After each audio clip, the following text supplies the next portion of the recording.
Hey everyone, welcome back to my channel. My name is April and you are at A.Typical Life. Alright you guys, so this week I am switching up my focus just a little bit. I want to switch from the physical, interior home space to the tangible goods. I want to switch to the digital. And this is a little bit harder to share in video format, but everyone I have talked to about this issue is also struggling. So let's give it a go. I have thousands of files, and I know that many of you do too. I am an ex-photographer. I make YouTube videos. I have kids. I have pets. I think that every beautiful sunset needs to be photographed along with every rock, mountain, full moon, and interesting dust bunny. Digital files are small, so I try to overlook them, but they do add up. And the problem is they do interfere with my life. I've been staring at the red status bar warning for a long time on all of my devices. My computer often crashes when making videos because it doesn't have enough space to handle the files. Finding any sort of picture on my phone is a nightmare, and it has so many files that when I do try to do some organization, it's so slow loading and transferring, and everything's just crashing and slowing, and it's awful. How many times have I been on my way to a gathering and realized, oh my gosh, I don't have enough space left on my phone, so I need to do a quick delete so that I can have room for pictures. Not to mention the occasions that it's time to trade phones. I get a panic attack for a week trying to decide, what am I going to do with all these files? Do any of you guys relate to this? Is this relatable? I know that it has to be.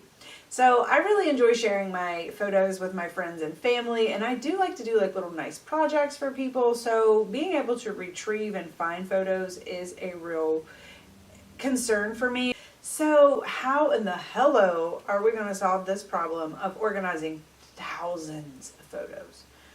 Okay. Over the years, I've made some progress on this, and at one point I even had it under control. But when I started making videos, I also, around that, a little bit later, I had a child. The amount of photos that I had tripled, quadrupled, 100-upled, and my system just failed. In the last few years, I've started to change my habits little by little, and I think that I've finally found a workable system for me. It's working for now, at least. And I just wanted to share with you guys some of the habits and organization that I'm using. So maybe it can help you as well, or at least inspire you to come up with a plan for yourself. I would like to put the disclaimer. I am not finished. The habit is a continual state. I'm always taking pictures. I'm always bringing in new files. I got really far behind, so I had to catch up. So I'm not caught up at this point, but I have made so much more progress that I feel comfortable telling you guys what I'm doing, and thinking that some of the things that I'm doing will work for you too. So habit 1, stay conscious of how many photos you are taking. Holding that shutter button to get to 100 photos per second sounds good until you have to sort. Think about your composition and take fewer photos. And ask yourself, do I really need to photograph this? If you notice, and you go to a really professional like for photography studio, or you get somebody who's constantly like really working photography, they're not taking a lot of photos. Like they set things up and they take photo. Why? Because sorting through all of those numerous photos is way too hard. And they know it takes up too much space, too much time, because you're doing things over again. Habit 2, delete photos. Immediately after an event or an outing or whatever, if you're traveling, especially if you're not driving or you're taking public transportation, make yourself go through the photos one time at least, and then get rid of any that aren't great. One of my issues is that on my phone, things are so small. I have terrible eyes, so I love my eyes, but I have I don't see very well. So seeing the images on my phone, sometimes it's hard for me to see like the whole composition or like everybody's facial expressions and things when I'm looking on my phone. So, but I can still go through and get rid of a good amount before I ever put them on the computer. Habit 3, create a system and stick to it. I use an external hard drive for my photo storage, and there's so many benefits to this, but you can get 2 terabytes of data for like less than $70 right now at Walmart. I just Googled it to see like how much it actually would cost. Less than $70, and you could do this every couple of years and not even bother sorting. That's the secret. But if you're like me and you want to be able to retrieve your photos, Here, follow the rest of the video. But there are a lot of benefits to having a large hard drive, and one of them is that I occasionally take and make a copy of my hard drive. I'll just buy a new hard drive, make a copy of what I'm doing now, and I'll just take it to my storage box at the bank. I had a house fire 20-ish years ago, and the top 5 things that were absolutely devastating to lose and irreplaceable, one of them was pictures. You can also store important documents and other digital files here. I really recommend this, and if you don't have a bank box, you can get a fire safe, and then you will always have those things on hand. You can take pictures of your insurance policies and different things. I'm getting a little off topic, but just, it is so great. Put it in the fire safe and you won't regret having that. Anyways, so that's the external hard drive. Habit 4. Habit 4 is declutter, sort, and delete. This is the obvious one. Set aside some time. For me, I set aside 30 minutes to an hour every single week. But this really wasn't enough time for me to get super caught up, but it has helped me tremendously just to kind of hold the line, not get super behind, and make a little bit of progress towards where I want to be, which is everything done. So what I try to do is, like, once or twice a year, I try to do what I call a big push. I don't really have a better name for it than that, but I've actually been doing it for the last 14 days. And that is where I'm just really focusing on photos. I'm trading out any not 100% necessary tasks and just focusing on photos. I was able to catch up on 9 months worth of photos this time and make some seriously needed space on my computer and my phone. But depending on your needs, pick an amount of time that allows you to work on this every single week. Another good thing is, like, when you're working on it every single week, you don't forget. You're not as likely to forget where you were at and have to kind of like spend most of your time getting back to that place. You know, you just jot it down on wherever you keep a note and just be like, I'm in this folder. This is the folder I'm working in. Jot it down. And then when you come back to it a week later, you're not completely what is going on. In this time, in this 30 minutes, I declutter, sort, and delete. I ask myself, will I ever need this file again? What might I need it for? Is it really special? Do I have 100 of these? But I also don't spend too long trying to declutter, and definitely don't do it if it's hard for you. Don't get caught up on this part, because over time it will get easier. But also, since digital files are so small, you're going to be better suited to just put it in the folder it needs to be in and move on. Habit 5, don't duplicate photos or effort. So this definitely has 2 meanings. One of the scenarios would be that I want to make a Facebook post for my recent vacay. So I copy all my files to my desktop, which is where I prefer to work, because as I mentioned before, I can't see on my phone, and I leave the photos on the phone. I would do my post, and then I would forget all about the duplication. Then a year later, I would get back to organizing and duplicate the files again. Then I would get distracted, and a few months would go by, I would forget where I was, and I might have forgotten where I was working and the files, where the files were located, and then I might duplicate again. And then I would eventually find all the duplicated files and maybe or maybe not realize that they were duplications and start doing the work I had already done again. So even if I do realize and I don't start doing the same work again, I still have to deal with those photos again. The point is, I was wasting so much time doing that, but I'm also wasting the space that they had taken up for that amount of time. How much time and energy have I wasted in that scenario? And that was how I was that's how I was functioning. So had I just figured out my organization and I laid it out and I laid my process out and was doing the same exact thing every time, I wouldn't have wasted so much time and space. Habit 6, mindless surfing. So if you find yourself mindlessly surfing the web on your phone, that would be a good time to be like, photos. I should be looking at photos. Photos and delete. Photos and delete. It is also a good time to make folders on your phone. Sort the files into folders. Kids practice, doctor's appointments. These are times I make a habit to use as photo declutter times. So after getting those habits in place, the most important thing to do now is lay out your organization and your process. Write it down, type it up, put it on a PDF, make a PDF of it, put those steps that you take on your hard drive so that they'll be right there on the hard drive. And if you forget what you're supposed to do with your photos, you can look it up. But don't feel like you have to write out the entire file map organization that I'm going to talk about with you now, because once you create the organization of the files, it will be the same year after year, unless you realize that you need to make some changes to it, in which we'll talk about that in a minute. How to organize your photos. This is my example. First off, let's talk about your phones. If you have too many images in one folder, it's going to be incredibly slow moving when you try to transfer these files to anything else. So make folders on your phone. How I make my folders, what's working for me right now is I do like 2023 part 1, which means January through June 30th, and then 2023 part 2, which means July 1st through December 31st. All my photos that I'm taking right now go in 2024 part 1.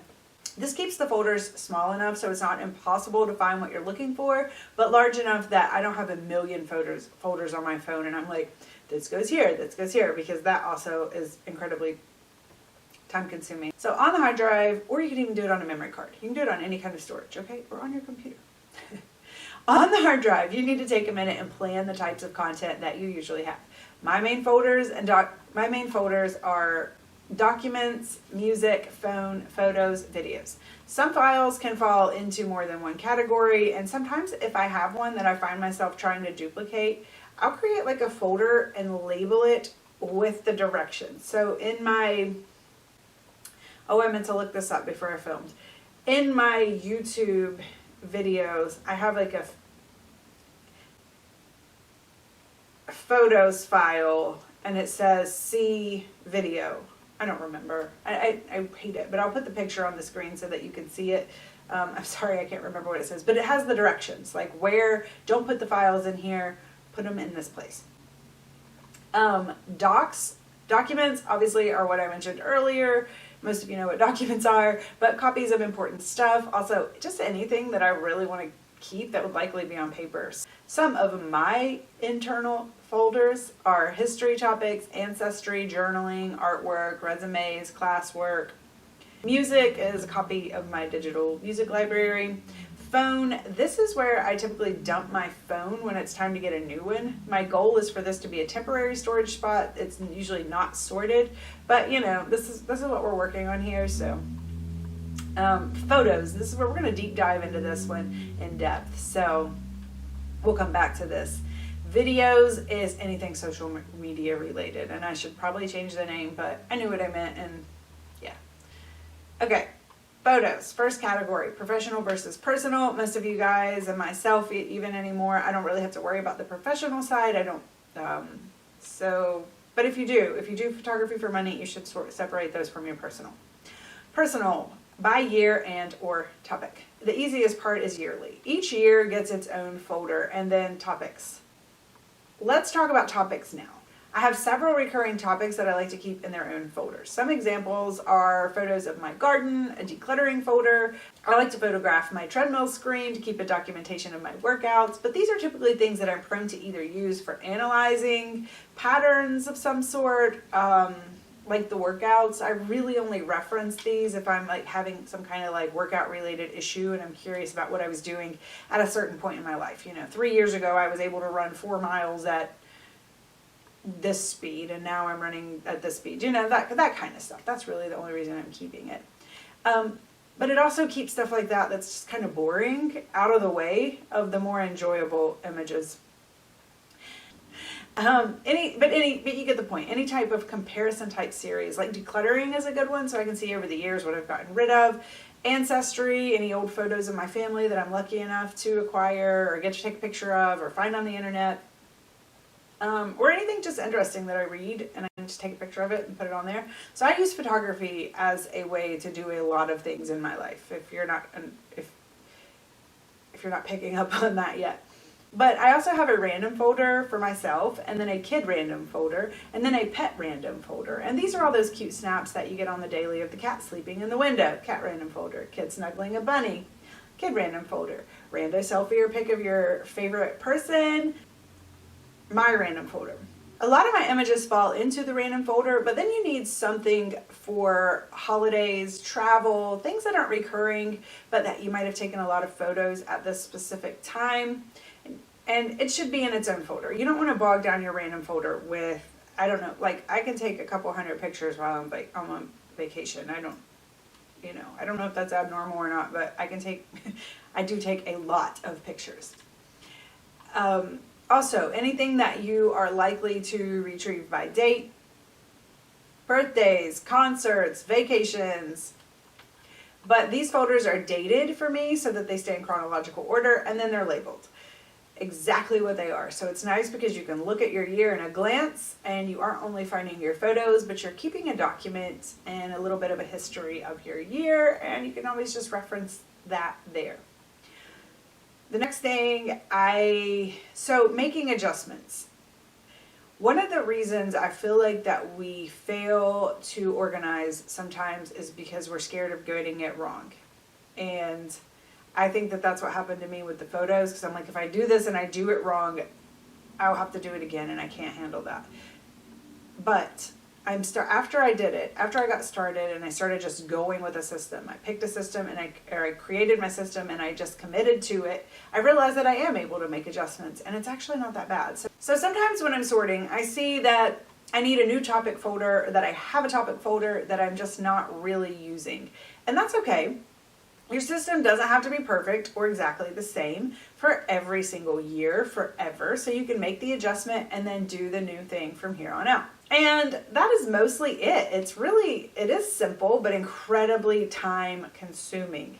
And if I were starting just now and I had a whole backlog of stuff to do, I would start with the photos coming in right now and then set aside time to work from the recent past backwards until you're all caught up.